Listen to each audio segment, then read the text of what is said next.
오늘 10월 21일 맥체인 성경 읽기는 열왕기하 2장, 시편 112편, 113편, 다니엘 6장, 데살로니가전서 후서 2장입니다. 그래서 오늘은 데살로니가 후서 2장 말씀 잠깐 설명드리고 우리 기도하도록 합시다. 이 데살로니가 후서 2장은 예수님의 재림의 징조에 관해서 말씀하는 아주 중요한 내용이에요. 우리가 재림 같으면은 보통 요한계시록을 떠올리면서 일곱 인의 환란, 일곱 나팔의 환란 이런 것을 생각하면서 굉장히 두려움을 갖는 경우가 많습니다. 그렇죠? 예수님의 재림 같으면은 두려운 그런 느낌을 많이 가지는데 두려운 이유 중에 하나가 때를 정확히 잘 모른다는 거죠. 그래서 임박한 종말론자들은 막 날짜도 얘기하고 다 됐다 그러고 막 이런 얘기를 하는데 그러나 때는 결코 알 수 없다 그러셨어요. 주님께서. 그 날과 그 시는 나도 모른다. 나도 모른다. 근데 누가 안단 말입니까? 그래서 우리가 이제 확실히 알지 못하기 때문에 불안한 마음을 가질 수 있는데 오늘 그에 대해서 좀 얘기를 해주는 거예요. 재림에 관해서 불안해하지 말라 하고 얘기를 하는데 무슨 얘기를 하느냐면 재림의 확실한 징조 두 가지를 얘기를 해요. 우리가 이제 재림의 징조를 얘기할 때 지진이 많아진다든가 기근이라든가 전쟁이 많아진다든가 이런 이제 좀 막연한 얘기를 하거든요. 근데 전쟁은 항상 있어 왔고 지진도 늘 있고 기근도 늘 있는 거예요. 그러면 가장 확실한 재림의 징조가 무엇인가 하는 것을 오늘 두 가지를 얘기를 해요. 그거 없이는 주님께서 아직은 아니다. 그 얘기를 하는 거예요. 두 가지. 그것을 얘기하는 아주 중요한 본문입니다. 잘 보셔야 돼요. 예수님의 재림에 관한 두려움이 들 때 이 데살로니가후서 2장 말씀을 꼭 보시길 바랍니다. 자, 보시면 2장 1절에 우리 주 예수 그리스도의 강림하신다는 말은 온다는 뜻이에요. 주님이 다시 오시는 것. 재림하심과 그래서 우리가 그 앞에 이제 모이게 되겠죠. 자, 그 재림의 일에 관해서 2절에 영으로나 그 영으로 듣는다는 것은 누가 이제 계시를 받았다는 얘기죠.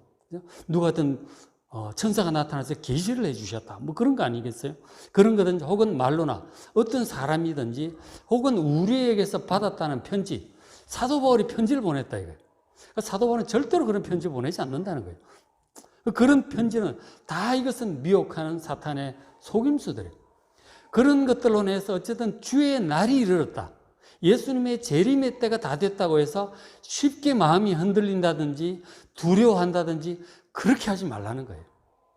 여러분 재림 얘기 많이 하잖아요. 그죠? 지금 유튜브 가보시면 예수님 언제 재림하신다 뭐가 어떻다 그런 계시받았다는 유튜브 굉장히 많아요.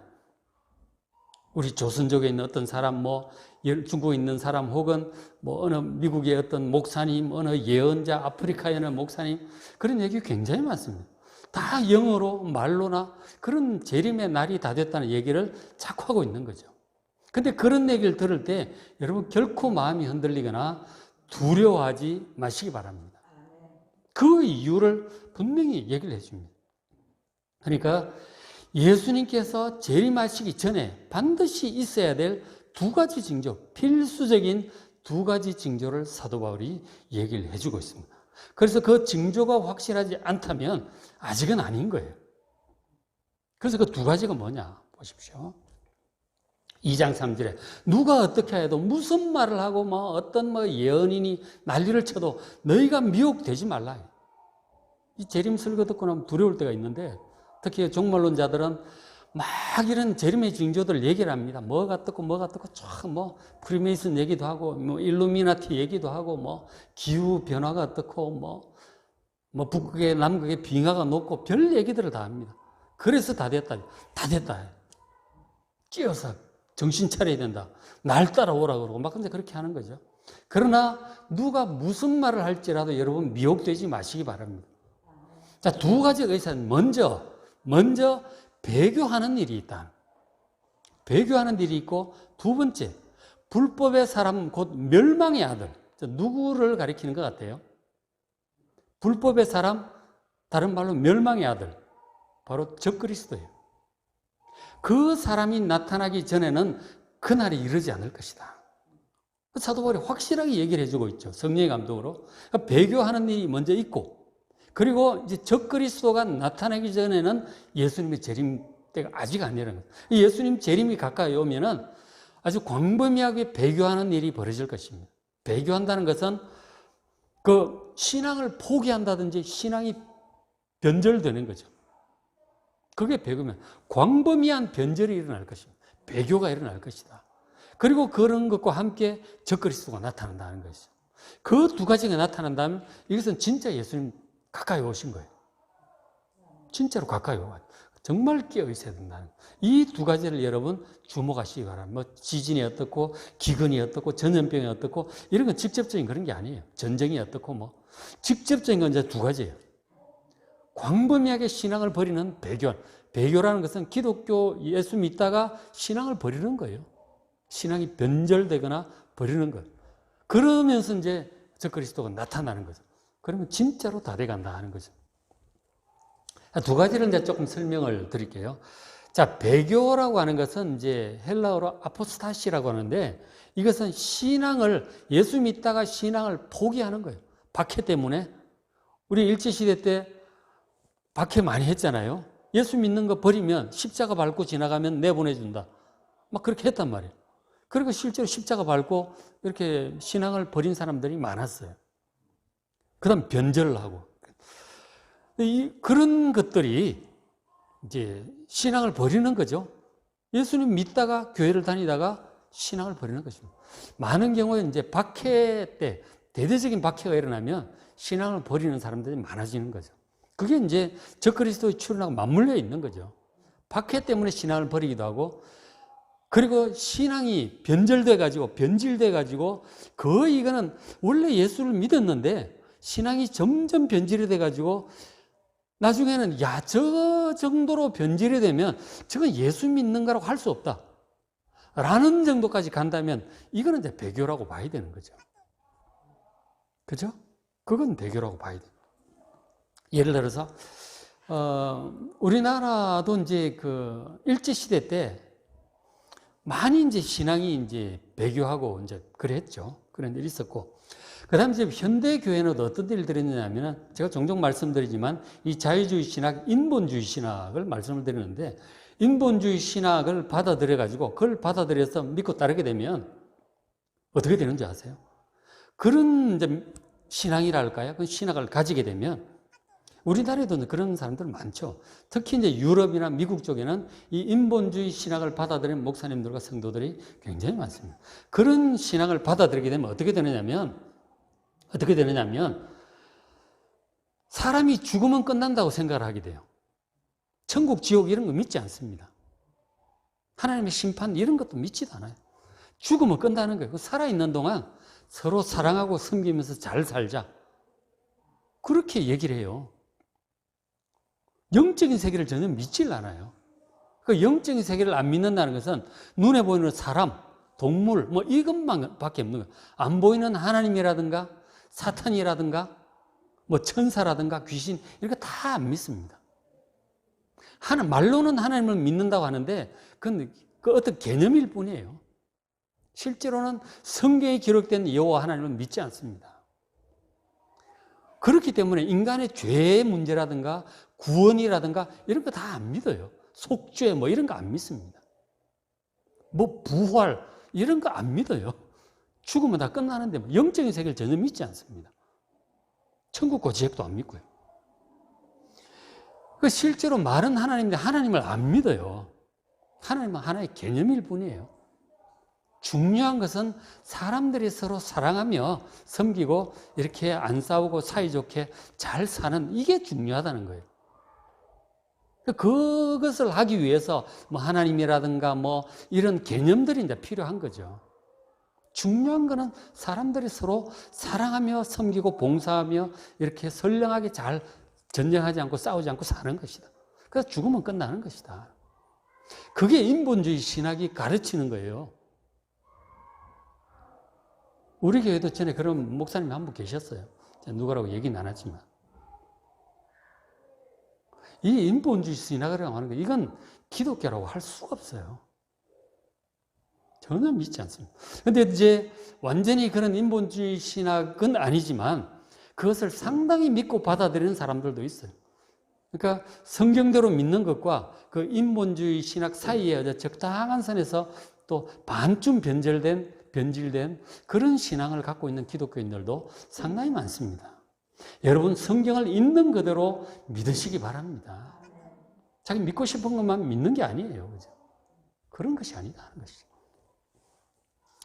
그런 배교, 그리고 또 하나 이제 어떤 것들이 있느냐면은 기독교인이라고 하면서 그 인본주의 신학의 연장선상에 있는데 기독교인이라고 하면서 모든 종교는 본질적으로 같다고 생각을 하는 종교연합운동을 함께 참여하고 추진하는 기독교인들이 적지 않아요. 종교는 같은 거다. 다 착하게 살자고 하는 거고, 그리고 어느 종교든지 기도하면 다 뭐 영적인 체험도 있고, 어느 종교든지 기적도 있고, 어느 종교든지 다 착하게 살자고 하는 거다. 종교란 이름만 다르지 다 같은 것이다. 그렇게 얘기를 합니다. 그러니까 종교연합운동을 하게 되죠. 그러니까 인본주의 신학의 또 다른 이제 한 흐름이죠. 그런 믿음을 갖고 있는 사람은 정말 예수님을 믿고 구원받는다고 하는 영생과 부활 이런 거 안 믿죠. 불교에 무슨 영생이 있습니까? 무슨 유교에 영생이 있습니까? 원불교에 무슨 영생이 있습니까? 그렇지 않습니다. 거기에 무슨 구원이 있어요? 그렇지 않습니다. 자, 그런 이제 정말 배교 상황, 신앙을 버리거나 박해 때문에 버리거나 변질이 심하게 되어서 기독교라고 볼 수 없을 정도로 간다면, 이런 것들이 기독교 교회에 아주 광범위하게 퍼진다면 그건 정말 때가 다 되어가는 것이고 머지않아 이 적그리스도가 나타날 것입니다. 그 다음에 이제 두 번째가 이 적불법의 사람 곧 멸망의 아들. 사도 바울은 이제 두 가지 용어를 쓰고 있죠. 근데 이제 뭐 요한 1서, 2서, 3서에 보면 적그리스도라는 용어를 쓰고 있어요. 그리고 요한계시록 13장에는 그 짐승이라는 단어를 쓰고 있어요. 그리고 다니엘서는 작은 뿔이라고 하는 단어를 쓰고 있어요. 다 지금 적그리스도를 가리키고 있습니다. 내일 새벽에 제가 이제 그 다니엘 7장이기 때문에 이 작은 뿔 적그리스도에 대해서 새벽에 또 말씀을 드릴 거예요. 내일 새벽에도 꼭 여러분 잘 들어보시길 바랍니다. 이 적그리스도라고 하는 사람은 그러니까 기독교를 박해하는 이 지도자예요. 정치 지도, 왕이든 황제든 대통령이든 기독교를 박해하는 이 정치 지도자, 권세자가 바로 이제 적그리스도라고 할 수 있죠. 예를 들어서 그 고대교회 1세기, 2세기, 3세기 때 로마에서 기독교인들 박해를 많이 받았는데 그때 로마 황제들이 자기를 신격화하면서 자기에게 숭배하지 않는 기독교인들 많이 죽였어요. 한 10명 정도의 아주 악명 높은 로마 황제들이 있었습니다. 첫 번째가 이제 네로 황제죠. 기독교인들을 많이 박해하는, 기독교를 박해하는 권력자가 바로 이제 적그리스도의 이제 모습인 것이죠. 그리스도를 대적하는 자죠. 일본의 우리나라 일제시대 때 일본 천황 같은 경우도 이제 신사참배를 강요하면서 하지 않는 기독교인들을 막 이렇게 감옥에 가두고 박해하고 그랬죠. 그건 적그리스도의 모습을 띠고 있죠. 그 다음에 중국의 모택동 같은 경우도 문화혁명을 하면서 믿지 않는 그 기독교인들을, 문화혁명을 하면서 기독교인들을 엄청 박해합니다. 엄청 죽었어요. 그래가지고 많은 기독교인들이 감옥에 갇혀서 그때부터 감옥 생활을 뭐 15년, 20년 막 그렇게 해요. 그러다 나중에 이제 모택동 죽고 이 미국하고 수교를 하면서 감옥에서 나와가지고 또 이렇게 복음도 전하고 그렇게 하더라고요. 그런 기독교인들을 아주 조직적으로 권력으로 박해하는 이 사람들이 적그리스도의 모습을 띠고 있죠. 김일성도 마찬가지죠. 우리나라 남북 갈라지고 나서 기독교인들을 얼마나 대대적으로 박해했는지 아주 씨를 말리는 그런 상황까지 가게 된 것이죠. 그래서 이 적그리스도라고 하는 것은 기독교를 박해하는 이 정치 지도자, 권력자를 가리키고 있습니다. 그런데 이제 앞에 내가 얘기했던 로마 황제나 뭐 일본 천황 모택동 김일성 같은 경우는 한 지역을 한 거 아니에요. 그죠? 로마라든가 대한민국이라든가 일본이라든가 중국 한 지역을 했는데 전 세계적인 기독교 박해를 할 수 있는 지도자가 나타나서 전 세계적인 기독교 박해가 조직적으로 이루어진다면 그야말로 그 사람이 마지막 적그리스도가 되겠죠. 그렇죠? 그럴 때 되면 많은 사람들이 배교를 하게 될 것입니다. 신앙을 버리지 않으면 그야말로, 그러니까 적그리스도의 특징 중에 하나가 아까 말씀이 있었잖아요. 데살로니가서 2장 4절에 그는 대적하는 자라 신이라고 불리는 모든 것과 숭배함 받는 모두 대항하여 그 위에 자기를 높이고 하나님의 성전에 앉아서 자기를 하나님이라고 얘기를 합니다. 스스로를 신격화하는 거죠. 적그리스도가 스스로를 신격화하면서 온 세계의 기독교인들을 조직적으로 박해를 하게 되는 거죠. 그게 이제 마지막 적그리스도의 출현의 모습일 것입니다. 그렇게 되면 이건 진짜 예수님 올 때가 다 된 거죠. 예수님 오실 때가 진짜 다 된 것이다. 그래서 이제 그 적그리스도가 임할 때 2장 9절 보시면 악한 자의 나타남이 적그리스도죠. 자, 사탄의 활동을 따라 모든 능력과 표적과 거짓 기적, 불의의 모든 속임수 그런 것들로 이제 올 것이다. 큰 능력을 행할 것이다 하는 것이죠. 적그리스도도. 요한계시록 13장에 보면 이 짐승이 큰 기적들을 행하는 것을 보게 돼요. 특히 그 짐승이 죽었다가 뭐 3일 반 만인가 다시 살아나요. 3일 만인가 4일 만인가 다시 살아나. 죽었다가 살아나니까 엄청난 기적 아니에요? 많은 사람들이 그 적그리스도를 믿습니다. 그런 것을 포함해서 많은 기적들을 행할 것이다 하는 것입니다. 그래서 사람들이 그 적그리스도를 신적인 존재로 믿게 되는 것이죠. 근데 그 적그리스도를 안 믿고 예수님께 대한 신앙을 고수하는 사람은 이제 박해를 받는 것이죠. 그 능력과 기적 같은 능력을 보고 이제 그 적그리스도를 사람들은 믿게 되는데 왜 그렇게 되느냐면 10절에 불의의 모든 속임으로 멸망하는 자들이 있으리니 11절 하나님이 미혹의 역사를 그들에게 보내시는 것은 많은 기적들을 보고 이제 적그리스도를 믿게 되는데 왜 그걸 믿게 내버려 두시느냐 12절에 이유가 있어요. 진리를 믿지 않고 불의를 좋아하는 이 모든 자들 진리를 안 믿는 거예요. 하나님 말씀을 믿지 않아 복음을 믿지 않아요. 그리고 불의한 세상 거짓된 것들을 더 솔깃해하고 좋아하고 믿고 따르는 거예요.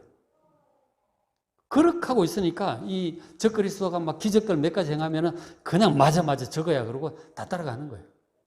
애당초 이 복음을 믿지 않고 하나님을 예수님을 대적하는 마음을 가지고 있기 때문에 이 적그리스도가 뭔가 한두 가지 표적을 보여주면 그냥 따라가는 것입니다. 이게 이제 마지막 상황으로 가고 있는 것이죠. 그런데 우리 그리스도인은 진실한 그리스도인은 어떠한가? 사도 바울이 이렇게 권면하고 있습니다. 2장 13절 하나님이 처음부터 너희를 택하사 구원받은 이 데살로니가 교인들 구원받은 하나님의 바른 성도들이죠. 어떤 사람이 구원받은 성도냐? 하나님의 택하심을 받은 성도들이에요. 택하심을 받은 성도들은 성령의 거룩하게 하심을 받습니다. 예수님 믿고 회개하고 예수 믿음으로 성령께서 부어지잖아요. 성령께서 마음에 계시니까 회개도 하게 되고 더러운 것들을 멀리하게 되죠. 성령께서 우리 마음에 임하심으로 구별된 거룩한 사람이 되는 거예요. 그리고 진리를 믿음으로 구원을 받게 하시는 것이죠. 바로 예수 복음이에요. 이 복음을 믿음으로 구원을 받게 하십니다. 이게 구원받은 사람의 모습이죠. 다시 보십시오. 택함 받고 성령의 거룩하게 하심, 이 복음을 믿음으로 구원을 받은 사람, 이 하나님의 백성들이죠. 이게 이제 제대로 구원받은 하나님의 백성이에요. 14절 이를 위해서 우리의 복음으로 너희를 부르셨다고 그러잖아요. 사도 바울이 전한 복음, 이 신약 성경에 기록된 이 복음을 믿음으로 우리가 구원을 받게 된 것이죠. 그래서 사도 바울이 기도하기를 17절에 너희 마음을 위로하시고 환난 중에 있는 그 데살로니가 교인들 1세기 당시에도 이제 이 박해들이 있었던 거죠. 뭐 대대적인 적그리스도까지는 아니지만 유대인들 박해도 있고 뭐 로마인들 박해도 있었단 말이에요. 초창기니까. 그래서 이제 이 편지를 특별히 쓰는 17절에 너희 마음을 하나님 위로해 주시고 또 모든 선한 일 그리고 말 이 복음을 믿음으로 순종하는 그것이죠. 자, 그 일에 굳건하게 하시기를 원하노라. 그렇게 기도를 합니다. 그러니까 우리의 믿음이 이런 박해와 이 변절된 이런 것들 때문에 여러분 마음이 흔들리거나 변절되거나 믿음을 포기하는 그런 일이 없도록 여러분 믿음을 잘 지키시길 바랍니다. 그런 기도를 지금 하늘에서도 하고 계시는 것이죠. 하늘의 성도들이 또 성령께서 우리를 위하여 이렇게 기도하고 있습니다. 자, 그런데 이제 마지막 하나 더 2장 7절에 자, 불법의 비밀이 이미 활동하였으나 지금은 그것을 막는 자가 있다는 거죠. 그러니까 이 적그리스도 그리고 배어있는 사탄, 그래서 이 교인들을 박해하는 그런 흐름이 이미 1세기 당시에도 있었어요. 항상 있어요.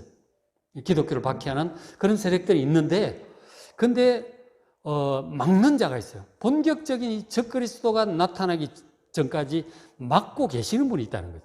성령께서 그렇게 하고 계시는 거죠. 자, 그래서 8절에 그 때가 되면, 그래서 그때부터 막고 있지만 때가 되면 8절에 그때 불법한 자가 나타날 것이다. 때가 되면, 진짜 마지막 때가 되면 이제 적그리스도가 나타나겠죠. 그래서 진짜로 나타나면 주 예수께서 그 입의 기운으로 그를 죽이시고 강림하여 나타나심으로 패하시리라. 그때 예수님이 재림하시는 거예요. 재림하셔서 이 악한 적그리스도의 세력들을 전부 멸하실 것입니다. 그리고 무지경으로 던져버리실 것이죠. 이것이 지금 예수님 이제 재림의 모습이 2장 8절은 예수님의 재림인 것이죠. 그래서 이 지금 그 앞에 6, 7, 8, 9절 이것이 얼마나 중요한지 몰라요. 수많은 재림의 징조 가운데 배교하는 일, 그리고 마지막에 적그리스도가 나타날 때 주님께서 나타나셔서 그 적그리스도를 패하시고 우리의 구원을 완성하게 된다는 사실을 믿으시길 바랍니다. 그래서 너무 쉽게 두려워하지 마시고 잘 보고 계셔야 되고요. 이 전염병 이게 바로 지금 다 된 것처럼 또 그렇게 너무 빨리 갈 필요 없어요. 분명히 광범위한 배교와 그리고 적그리스도 전 세계 기독교 박해 상황 그걸 주관하는 이 적그리스도가 나타나는 것을 주목을 하셔요. 그것이 나타나면 진짜 다 돼가는 거예요. 그렇죠? 그런 것들을 보면서 그래도 여러분은 이제 이것을 너무 두려워하지 마시기 바랍니다. 왜냐하면 결국은 예수님께 재림을 하셔야 모든 악한 것들이 사라지게 될 거예요. 사탄도 무지경으로 들어갈 것이고 모든 악한 자들도 멸할 것이고 더 이상 아픈 것도 고통도 죽는 것도 없는 그러한 새하늘과 새 땅이 임할 것이기 때문입니다. 그래서 반드시 주님 오셔야 끝이 나. 안 그러면 우리가 지금 모든 이 고난이 계속 될 것입니다. 주님 오실 때까지. 그러니까 주님이 오셔야 아픈 것, 가난한 것, 이런저런 갈등, 고민, 이런 건 다 끝나는 거예요. 더 이상 아픈 것도 눈물도 고통도 죽음도 없는 그날은 주님이 다시 오셔야 이루어진다는 것이죠. 그건 좋은 날이에요. 두려운 날이 아니고. 다만 이제 이런 과정이 이제 있기 때문에 우리가 믿음을 잘 여러분 준비하셔서 배교하거나 변절하지 않도록 우리의 믿음을 잘 준비하는 여러분 되시길 바랍니다. 자, 오늘 맥체인 성경 읽기 열왕기하 2장 읽으시고 시편 112편, 113편, 다니엘 6장, 데살로니가 후서 2장 오늘 설명드렸죠. 읽으시고 또 기도하시길 바랍니다.